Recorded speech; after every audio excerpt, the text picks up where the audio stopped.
ओला dock YouTube channel को subscribe करें और बेल आइकॉन को दबाना मत भूलें। अस्सलाम वालेकुम viewers, I am doctor Ali Kazmi, skin specialist हूँ।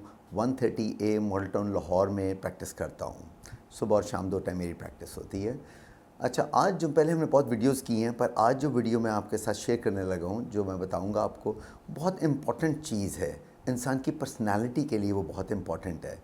ताल्लुक स्किन से है, मगर इंसान की पर्सनैलिटी में अगर उसको हम आधा कर दें उस चीज़ को, तो समझे आधी पर्सनैलिटी गई इंसान की। दैट इज़ बाल, हेयर।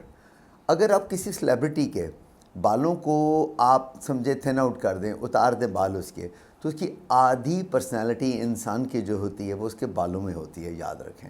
तो आज हम बालों के बारे में बताएंगे, हेयर फॉल क्या, डिजीज़ क्या, कितने बाल आ सकते हैं, कितने नहीं आ सकते, इसमें क्या झूठ और क्या सच। आपको पता है, ये तो मस्ट मेरे प्रोग्राम के अंदर हर वीडियो में होता है कि क्या झूठ है और क्या सच इन बारों में चलना है। पाकिस्तान के टॉप डॉक्टर्स के साथ अपॉइंटमेंट बुक करें, वो भी पेशेंट फीडबैक देखते हुए। लाखों लोगों की तरह पाकिस्तान के सबसे बड़े डॉक्टर नेटवर्क का फायदा उठाएं और आज ही ओला डॉक ऐप डाउनलोड करें। ओला डॉक, डॉक्टर का अपॉइंटमेंट आसानी से। हर शख्स के रूटीन में आप समझ लें अबाउट 60-70 बाल, 60 से 70 बाल डेली हर शख्स के गिरते हैं। नॉर्मली नहाते, कंघी करते, सोते करते में ये एक नॉर्मल फिनोमेना है जिसमें बाल हमारे 3 साइकिल्स में चल रहे होते हैं। एक साइकिल फॉलिंग होती है, एक ग्रोइंग होती है और एक हमारी रेस्टिंग होती है। तो डेली का डेली एक सिलसिला, जिसमें 10 से पत्ते गिरते हैं और नए पत्ते आ जाते हैं, इस तरह बालों का भी सिलसिला चलता है। अब आते हैं बाल जो होते हैं हमारे क्यों जाते हैं, जो समझे कि बालों के गिरने का क्या रीज़न्स होता है, उसका एक रीज़न नहीं है। अगर कहें तो मल्टीपल रीज़न्स हैं बालों के, और आखिर में एक रीज़न है कि जो रीज़न ही कोई नहीं है, idiopathic, cause not known, aetiology not known. तो इसलिए बालों का वो है जो सबसे मुश्किल ट्रीटमेंट होता है। सबसे मुश्किल ट्रीटमेंट समझ लें, या तो मैं बताता हूँ ना, छाइयों का सबसे मुश्किल ट्रीटमेंट है या बालों का, क्योंकि बाल आप गिन नहीं सकते। आप मरीज़ को बताएंगे आपके सर पे 5-6 लाख बाल हैं, गिनेंगे तो नहीं बैठ के कि आपके 5.5 लाख हो गए या कितने हो गए।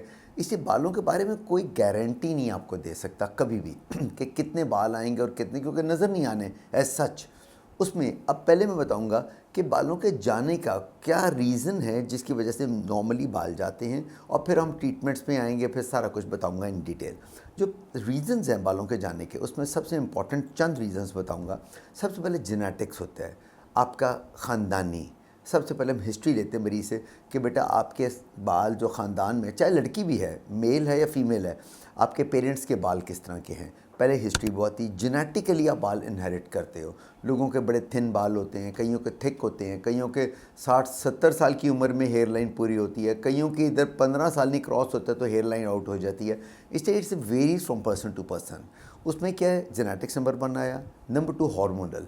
Hormones are very important. जो हार्मोनल चेंजेस होती हैं, मेल टाइप ऑफ हार्मोन्स होते हैं, एंड्रोजेंस होते हैं, ये इनमें तजाद जब आ जाता है मेल और फीमेल में, उसकी वजह से हेयर लॉस आता है। वो भी हम आगे डिस्कस करेंगे कौन सा हेयर लॉस ये होता है। जेनेटिक्स हो गया, ये हो गया। फिर खाना पीना, आपकी habits, diet is very important. आपकी डाइटरी हैबिट्स, अगर आप डाइट अपनी प्रॉपर नहीं रखेंगे, आप उसमें कमी लाएंगे डाइट में, बहुत क्रैश डाइटिंग करेंगे, और या कोई शख्स बूढ़ा है, बीमार है और वो खा नहीं ज़्यादा सकता, तो वो भी डाइट आपको इसमें मेंटेन नहीं करते, तो आपके बालों का हेयर फॉल आना शुरू हो जाता है।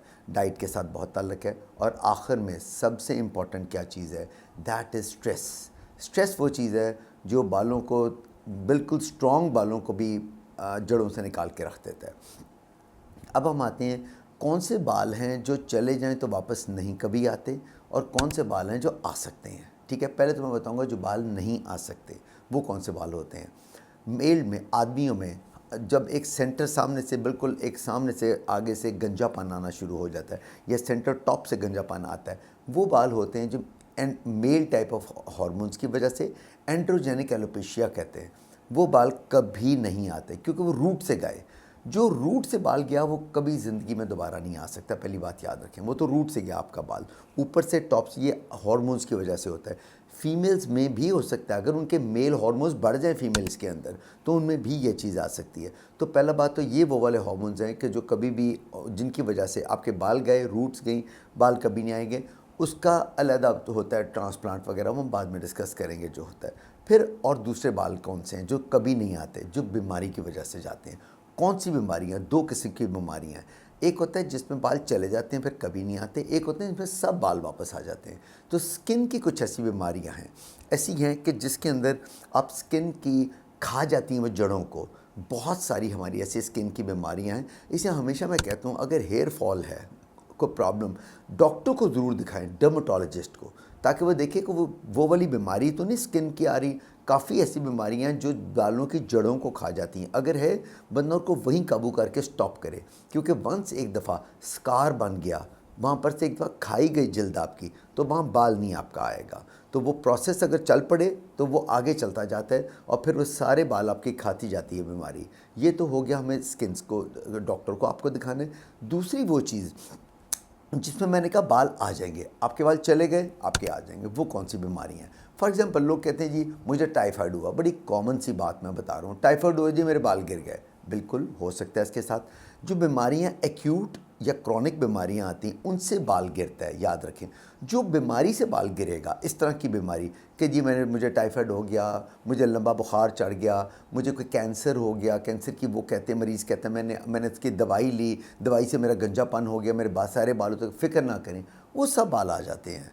वो जितने इस तरह के बाल जाते हैं किसी बीमारी की वजह से, किसी रीज़न की वजह से, सर में कोई सिकरी होगी, कोई और चीज़ें होगी सर में, इस तरह की चीज़ जो होती है वो उसमें बाल आ जाते हैं। फिर कुछ इडियोपैथिक जो मैंने कहा वजह नहीं पता चलती, वो भी बहुत वजूहात हैं, उसके अंदर पता नहीं चलता कि भाई क्या मरीज़ आके कहता है हम उसके सारे टेस्ट करा लेते हैं। आप कहें दुनिया जहान के टेस्ट करा लेंगे, उसके हर चीज़ उसकी ठीक आ रही होती है, मगर उसके विदाउट रीज़न बाल जा रहे होते हैं।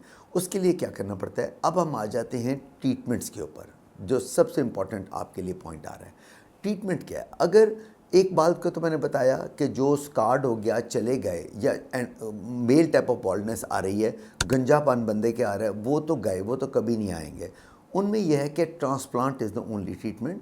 आपके बाल पीछे से उतार के आपके लगाए जाते हैं हेयर लाइन पे या जहाँ से बाल जा रहे होते हैं। वो तो एक वाहिद एक ट्रीटमेंट है जो ट्रांसप्लांट करते हैं, आपके बाल वो लगाते हैं, 90% मोर देन 90% आपके बाल ग्रो करना शुरू कर देते हैं।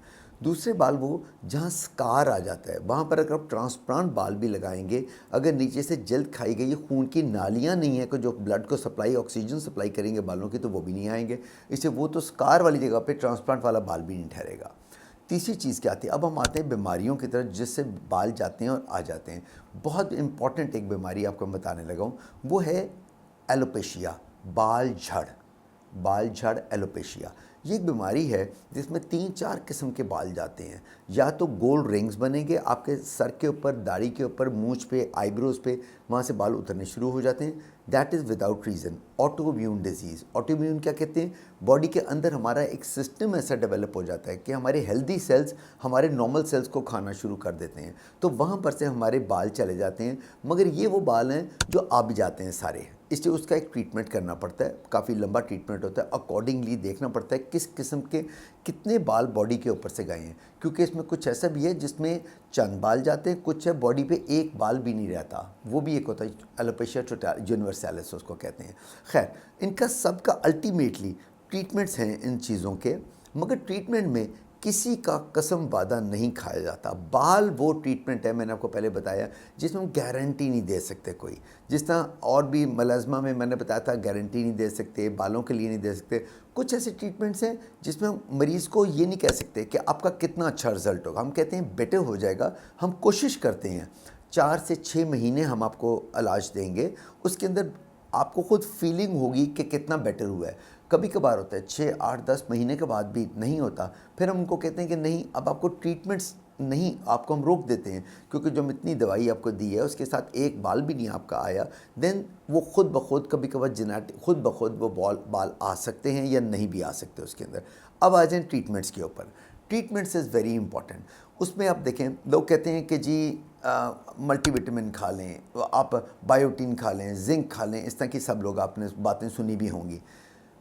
अल्लाह ताला ने अपना एक निज़ाम रखा हुआ है जिसमें हम डेली जो खाते हैं, जो कुछ भी हम खाते हैं, सब्ज़ी खाई, रोटी खाई, फल खाया, और जो घर के रूटीन में आप खाना खाते हैं, पानी पीते हैं, दूध पिया, इन सब चीज़ों में अल्लाह ताला का ऐसा एक निज़ाम है। ये जितनी विटामिन्स आप बोलेंगे ना, अगर आप 10 किस्म की विटामिन्स भी बोलेंगे, जिंक है, बायोटीन है, एच है, ए डी ई के, ये सब कुछ हमारे खाने के अंदर होता है। इसे आपको एक्स्ट्रा लेने की ज़रूरत नहीं पड़ती। एक्स्ट्रा कहाँ लेने?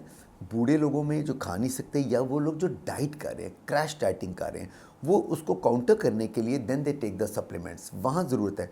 अदरवाइज़ इनकी कोई ज़रूरत नहीं है आपको लेने की। अपनी डाइट हैबिट्स अच्छी रखें, खाना पीना, ग्रीन वेजिटेबल्स ज़्यादा लें, फ्रूट ज़्यादा लें, रॉ फ्रूट ज़्यादा लें, पानी ज़्यादा पिएँ, दूध पिएँ, फ्रूट का जूस खुद पिएँ, उसका रॉ जूस पिएँ उसका। आई मीन ये चीज़ें हैं कि जो आपको करनी है।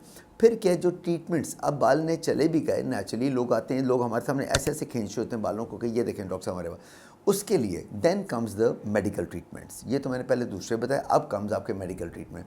मेडिकल ट्रीटमेंट्स के अंदर हर शख्स आपको कहेगा, एक ही नाम सब बोलते हैं, मोनॉक्सिडिन लगा लें जी, मोनॉक्सिन स्प्रे लगा लें, ठीक है ना, हर बंदा आपको ये कहेगा उसके अंदर। बिल्कुल नहीं, फीमेल्स के अंदर मोनॉक्सिन स्प्रे नहीं दिया जाता। प्लीज़, जो डॉक्टर्स कर भी रहे हैं, या जो डर्मेटोलॉजिस्ट नहीं है, और जिनको एक स्प्रे का सिर्फ नाम पता है कि जी मोनॉक्सिडिल या मोनॉक्सिन देना है, तो वो स्प्रे देते हैं। नहीं देना आपने। फीमेल्स के अंदर क्या करेगा, वो टेम्पल्स पे और बाल उगाएगा। स्प्रे ने सिर्फ यहाँ पर सर पे नहीं उसके रहना, पूरी बॉडी में एब्जॉर्ब होके ब्लड के थ्रू पूरी बॉडी पे जाना है। जो डिपेंडेंट एरियाज़ है, वहाँ पर आपके बाल सॉफ्ट हेयर्स आ सकते हैं फीमेल्स के अंदर। बिल्कुल नहीं फीमेल्स के अंदर मोनॉक्सिन देना चाहिए। वहाँ पर जो नेचुरल बेस्ड प्रोडक्ट्स हैं, जिस तरह प्रोकैपल है, एनागेन है, या इस तरह के जो मिक्सचर अच्छा वाला जो होता है, जो एक डॉक्टर डर्मेटोलॉजिस्ट किसी के पास आप जाएँ, जो वो आपको बताएगा कि ये स्प्रे फीमेल्स के लिए है। मेल्स में इट डज़ वेल। और अब जो 2% 5% है, उसके भी रिजल्ट्स इतने अच्छे नहीं रहे, तो इसलिए आपको कुछ ना कुछ ऐड करना पड़ता है उसके अंदर। आपको या कोई डिफरेंट लोशंस हैं, ऑयल्स हैं, क्रीम्स हैं, अब तो बहुत कुछ इसके अंदर लेटेस्ट चीज़ें आ गई हैं जो कुछ ऐड करना पड़ता है। तो यू कैन, अगर थोड़ी कमी है आप में को खाने पीने की, तो ठीक है, आप कोई बायोटिन, जिंक, इस तरह की चीज़ें ले सकते हैं। मगर याद रखें, किसी बायोटिन, जिंक ने ये नहीं करना कि आपके बालों को ऐसे ग्रो करके ऊपर ले आए और आप कहेंगे क्या कमाल हो गया। कतई कोई ऐसा कमाल नहीं है। ये चीज़ें बेटर होती हैं, मैं हमेशा बताता हूँ। जितनी मल्टीविटामिन्स चीज़ें हैं, they are good for your health, for skin.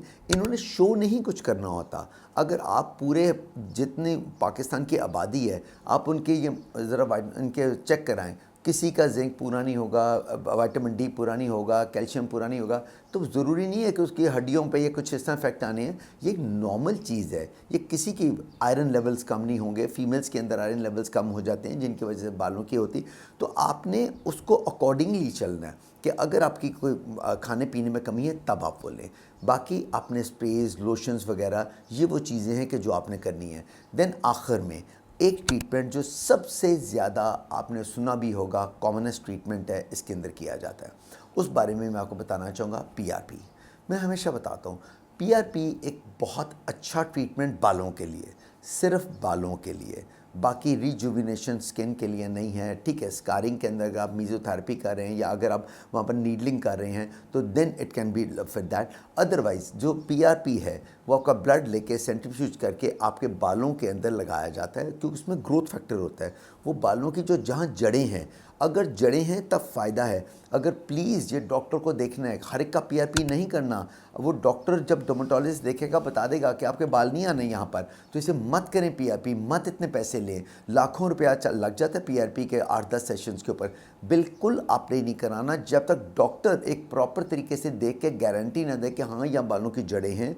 अगर जड़ चली गई है, वो जितने मर्जी आप पीआरपीज कर लें, एक क्यारी है, उसमें जितनी मर्जी खाद डाल लें, वहाँ पर अगर बीज नहीं है, पौधा नहीं निकलेगा जब तक बीज नहीं है। इसी तरह सर के अंदर अगर हमारे वहाँ पर जड़ नहीं है, तो आगे कुछ नहीं बनना, वो ज़ीरो रिजल्ट आएगा पीआरपी का, इतने पैसे देने के बाद भी। इसलिए doctor has to be honest to tell you, ये बात नहीं है मैंने 4 पैसे लेने हैं आपसे तो मैं इस चीज़ के लिए गलत बयानी आपसे कर दूँ। We should do like that. पहले दिन बता दें कि नो, आपका रिज़ल्ट नहीं आएगा, आपकी वहाँ पर जड़ें नहीं हैं, आपका अच्छा रिज़ल्ट नहीं आएगा। इसलिए हमें बताना चाहिए पेशेंट को। पेशेंट तो बेचारा एक आके हमारे पास लेमैन होता है, उसको तो पता भी नहीं है मेरे क्या कितने जाने हैं।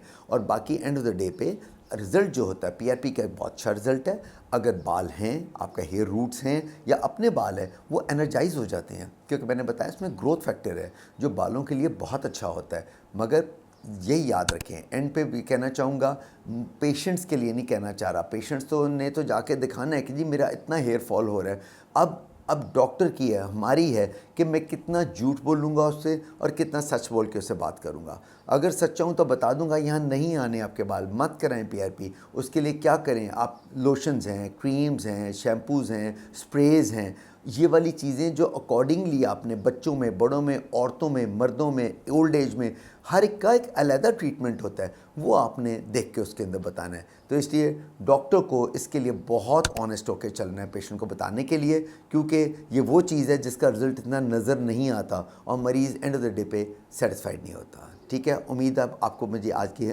वीडियो पसंद आई होगी। मुझे फीडबैक भी दीजिएगा। इंशाल्लाह wait until next video. See you इंशाल्लाह। अल्लाह हाफ़िज़, खुदा हाफ़िज़।